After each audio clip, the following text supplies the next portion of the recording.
안녕하세요. 문학 인문학 리뷰 방송 리액추 진행을 맡은 배상민입니다.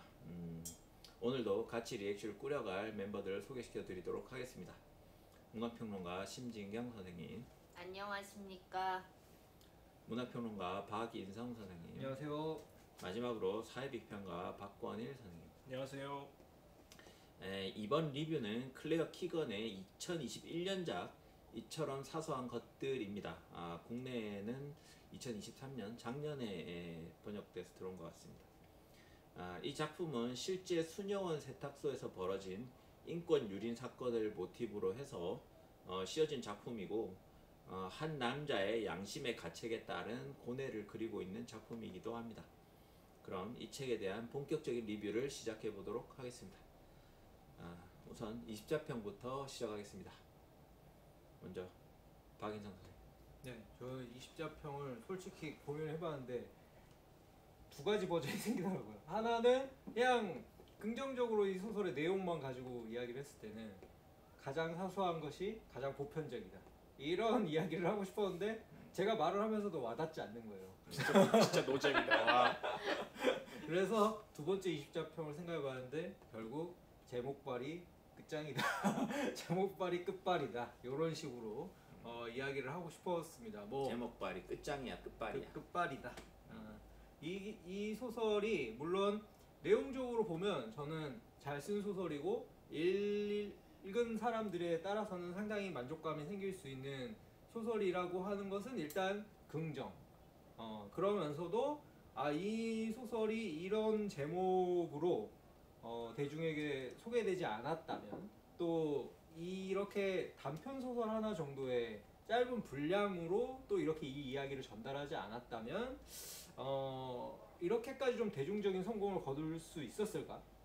라는 생각을 우선적으로 해봤고, 그게 아무래도 오늘날에 이제 사람들이 문학에 대하여 기대하고 있는 바가 결국에는 뭐 엄청나게 거대한 서사, 뭐 긴박감 있는 그런 형태의 서스펜스, 혹은 여기에서 다루어지고 있는 세계와의 갈등이 아니라 어떻게 보면은 굉장히 사소한 것을 찾아내려고 하는 것, 내 삶의 사소한 영역이 사실은 얼마나 많은 사람들에게 뭐 중요한 영역인가, 보편적인가 라고 하는 것들을 찾아내려고 하는 뭐 그런 형태의 대중적인 열망이 이 제목을 통해서 굉장히 좀 잘 표현이 된 것이 아닌가라는 생각이 들어서 제목이 가지는 힘이 상당히 크다라는 거를 이 책을 보고 새삼 깨달았다.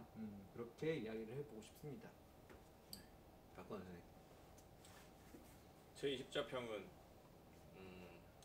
이제 베스트셀러의 이유를 이해하는 것을 포기하기로 했습니다.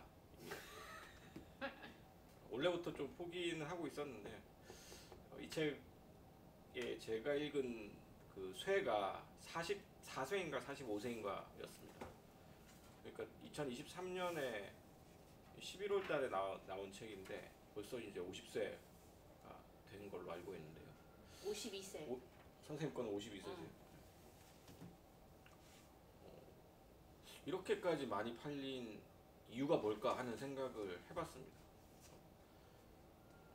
많은 사람들이 책을 좋게 평가를 했고, 여기 또 신영철 비평가님 같은 훌륭한 비평가께서 극찬을 하신 책이기도 하고, 그래서 제가 잘 몰라서 이 책의 장점을 잘 파악하지 못한 것 같다는 생각을 했고 조롱하는 겁니까? 뭔가 제가 모르는 장점이 이 책에 있을 것 같지만 저는 장점을 그렇게 많이 찾지는 못했다. 물론 분량이 짧기도 했고 가독성은 좋았습니다. 그리고 누구나 동의할 수 있을 법한 어떤 사회 악에 대한 비판이 들어있죠.